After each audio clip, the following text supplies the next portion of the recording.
आइए आज हम आपको नैमिषारण्य के बारे में बताते हैं। नैमिषारण्य लखनऊ से 80 किलोमीटर दूर लखनऊ क्षेत्र के अरंतगत सीतापुर जिला में गोमती नदी के बाएं तट पर स्थित एक प्रसिद्ध हिंदू तीर्थ है।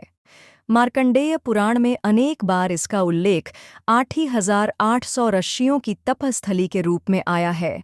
वायु पुराणांतर्गत माघ माहात्म्य तथा बृहद धर्म पुराण पूर्व भाग के अनुसार इसके किसी गुप्त स्थल में आज भी ऋषियों का स्वाध्यायानुष्ठान चलता है। लोमहर्षण के पुत्र सौती उग्र श्रवा ने यहीं ऋषियों को पौराणिक कथाएं सुनाई थीं। वाराह पुराण के अनुसार यहाँ भगवान द्वारा निमिष मात्र में दानवों का संहार होने से यह नैमिषारण्य कहलाया। वायु कूर्म आदि पुराणों के अनुसार भगवान के मनोमय चक्र की नेमी यहीं विशीर्ण हुई थी, अतएव यह नैमिषारण्य कहलाया। नैमिष की व्युत्पत्ति निमिष शब्द से बताई जाती है, क्योंकि गौरमुख ने एक निमिष में असुरों की सेना का संहार किया था। एक अन्य अनुश्रुति के अनुसार इस स्थान पर अधिक मात्रा में पाए जाने वाले फल निमिष के कारण इसका नाम नैमिष पड़ा।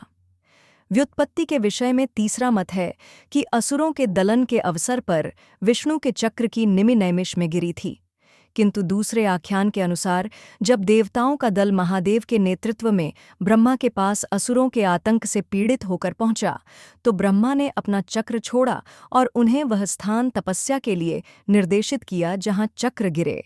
नैमिष में चक्र गिरा, अतः वह स्थल आज भी चक्रतीर्थ के नाम से प्रसिद्ध है।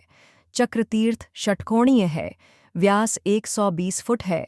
पवित्र जल नीचे के सोतों से आता है और एक नाले के द्वारा बाहर की ओर बहता रहता है, जिसे गोदावरी नाला कहते हैं। चक्र तीर्थ के अतिरिक्त व्यास गद्दी, ललिता देवी का मंदिर, भूतनाथ का मंदिर, कुशावर्त, ब्रह्मकुंड, जानकी कुंड और पंचप्रयाग आदि आकर्षक स्थल हैं। नैमिषारण्य का प्रायः प्राचीनतम उल्लेख वाल्मीकि रामायण के युद्धकांड की पुष्पिका में प्राप्त होता है। पुष्पिका में उल्लेख है कि लव और कुश ने गोमती नदी के किनारे राम के अश्वमेध यज्ञ में 7 दिनों में वाल्मीकि रचित काव्य का गायन किया। महर्षि शौनक के मन में दीर्घकाल तक ज्ञान सत्र करने की इच्छा थी। उनकी आराधना से प्रसन्न होकर ब्रह्मा जी ने उन्हें एक चक्र दिया और कहा, इसे चलाते हुए चले जाओ। जहाँ इस चक्र की नेमी गिर जाए, उसी स्थल को पवित्र समझकर वहीं आश्रम बनाकर ज्ञान सत्र करो। शौंक जी के साथ अदृसी सहस्र अर्षि थे। वे सब लोग उस चक्र को चलाते हुए भारत में घूमने लगे। गोमती नदी के किनारे एक तपोवन में चक्र की नेमी गिर गई और वहीं वह चक्र भूमि में प्रवेश कर गया। चक्र की नेमी गिरने से वह तीर्थ नैमिष कहा गया। जहाँ चक्र भूमि में प्रवेश कर गया, वह स्थान चक्र तीर्थ कहा जाता है। यह तीर्थ गोमती नदी के वाम तट पर है और 51 पितृस्थानों में से एक स्थान माना जाता है। यहाँ सोमवती अमावस्या को मेला लगता है। शौनक जी को इसी तीर्थ में सूत जी ने 18 पुराणों की कथा सुनाई। द्वापर में श्री बलराम जी यहाँ पधारे थे। भूल से उनके द्वारा लोमहर्षण सूत की मृत्यु हो गई। बलराम जी ने उनके पुत्र उग्रश्रवा को वरदान दिया कि वे पुराणों के वक्ता हों, और अर्षियों को सताने वाले राक्षस बलवल का वध किया। संपूर्ण भारत की तीर्थयात्रा करके बलराम जी फिर नैमिषारण्य आए और यहाँ उन्होंने यज्ञ किया। नैमिषारण्य की परिक्रमा 84 कोस की है। यह परिक्रमा प्रतिवर्ष फाल्गुन मास की अमावस्या के बाद की प्रतिपदा को प्रारंभ होकर पूर्णिमा को पूर्ण होती है। नैमिषारण्य की छोटी में यहाँ के सभी तीर्थ आ जाते हैं। नैमिषारण्य तीर्थ अंतर्गत कई प्राचीन पौराणिक धर्मस्थल देवस्थल है, जिनमें मुख्यतः चक्र तीर्थ, माँ ललिता देवी मंदिर, भूतेश्वरनाथ मंदिर, व्यास गद्दी, सूत गद्दी, मनु सतरूपा तपस्थली, हनुमानगढ़ी, चारधाम मंदिर, काशी कुंड तीर्थ, देवपुरी, काशी विश्वनाथ मंदिर, रुद्रावर्त तीर्थ, देवदेवेश्वर, संत आपानारायण स्वामी समाधि स्थल, बालाजी मंदिर, त्रिशक्ति धाम, हत्याहरण तीर्थ, कालिका देवी, कालीपीठ प्रमुख दर्शनीय स्थल हैं। नैमिषारण्य से कुछ दूरी पर मिश्रिक है दधीचि कुंड। वृत्तासुर राक्षस के वध के लिए वज्रायुद्ध के निर्माण हेतु फाल्गुनी पूर्णिमा को, जब इंद्रादि देवताओं ने महर्षि दधीचि से उनकी अस्थियों निवेदन किया तो महर्षि दधीचि ने कहा, मैं समस्त तीर्थों में स्नान कर देवताओं के दर्शन करना चाहता हूँ।